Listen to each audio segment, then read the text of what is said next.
Hello and welcome.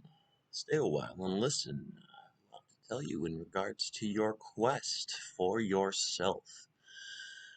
Everyone is on a quest for. It's hard to put exactly what the quest is about to words because that's sort of the name of the game is figuring out what it is you're questing for. Um,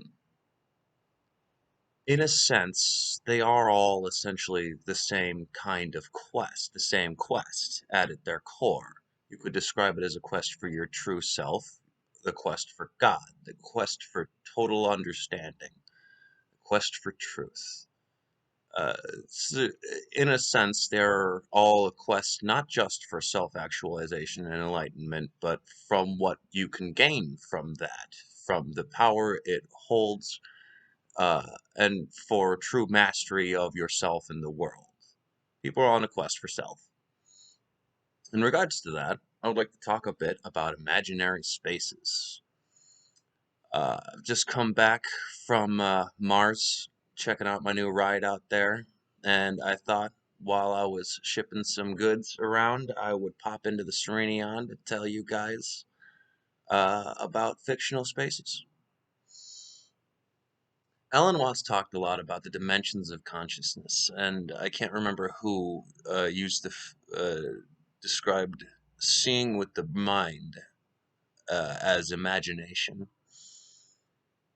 You've got to realize and always remember, never forget that inside your brain is a real place. It's a concrete thing in the real world. Just like how the inside of a computer, if you can crack open a computer, and if you have a little laser tool, you don't need the computer to read the data inside it. Sure, it's much easier to just read the data inside the computer through your screen, but if you have some kind of way to translate what the language the computer is actually written in, you could just crack the thing open and scan it and see what it says and see all of the data inside a computer.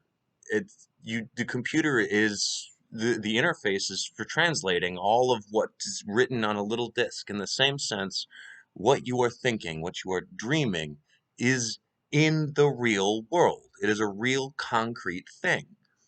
It's all in neurons, but if you cracked open someone's head and you could read neurons, you could read their thoughts. It's really complicated to read neurons, so we're not there yet. The point is that it could be done. The space inside your brain is real. What's also important to remember is the egocentric perspective and to not have it. Your eyes are not windows. You are not looking out at the world. You are inside your brain, looking at the inside of your brain. Your brain is looking at the world and translating for you, your consciousness, which is the part of your brain that looks at your brain. So you exist in an imaginarium. Your body and your brain are out in meat space in the real concrete world, and you are riding along inside trying to tell them what to do based on a holographic projection your brain is creating of the world outside it. Which means that the more you know, the bigger your world. Think about it like this. 200 years ago, if you had told somebody, 500 years ago, if you had told somebody what Mars is like, they would have zero frame of reference. They'd be like, okay, so it's like more land, but like up. It's over there. It's really far away. These would all be very foreign and new concepts to them. Imagine trying to tell them about a distant galaxy, how far away it is. Imagine someone even just 200 years ago trying to tell them about uh, the edge of the solar system, what Pluto looks like, and how big Pluto is, even though it's tiny. You put it in your backyard; it's very large. You know about things like black holes. You know that space is vast and massive, and you can picture it. You can picture it drifting through a nebula. If you got to do some scales and whatnot, you figure out how far a mile is or a kilometer is or something like that, and you sort of you gauge how far away that is, and then you start doing the math, and you get that black hole video that shows you how many masses a black hole is.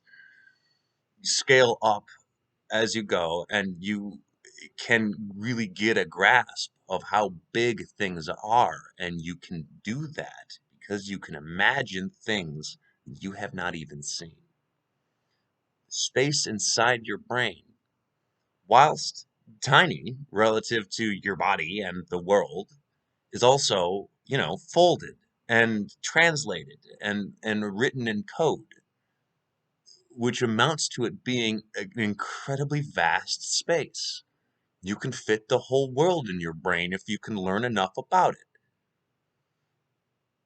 The more you know, the bigger your world gets. You like Mars, you'll never be on Pluto. You'll never be out past the Oort cloud. You'll never see that nebula made totally of alcohol. You'll very likely never get there and get as schnackered as you could possibly get.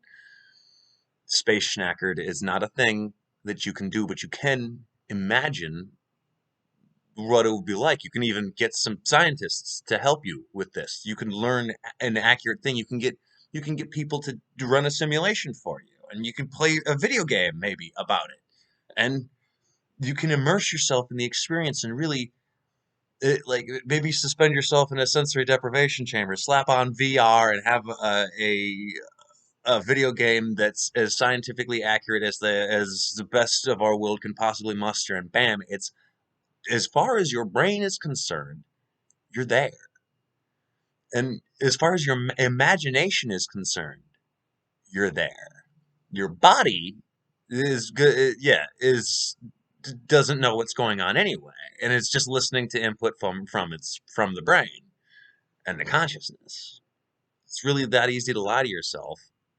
And this is how people dream. This is how people go places they've never been, and how they dream of stories in magical lands. Because what's absolutely wonderful about the space inside your head is that it is in no way limited to rules of physics. Which is how people have um, a mental house, which is a thing that I highly recommend. Your brain palace. People sort of almost intuitively end up making a sort of a room inside their head. A lot of people just have like a void space, but that's still sort of a room, a space inside your head where you interact with your thoughts. People do it without realizing it.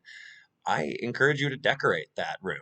I encourage you to add passages that lead to the past, that lead to feelings, that lead to um, important information.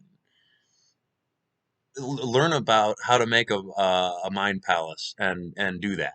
It's good. It's good for you. And take the time to explore places that you cannot go inside your head. You are an imaginaut.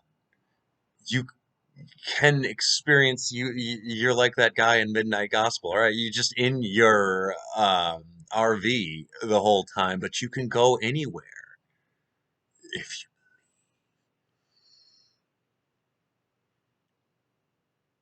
So once you've gotten the hang of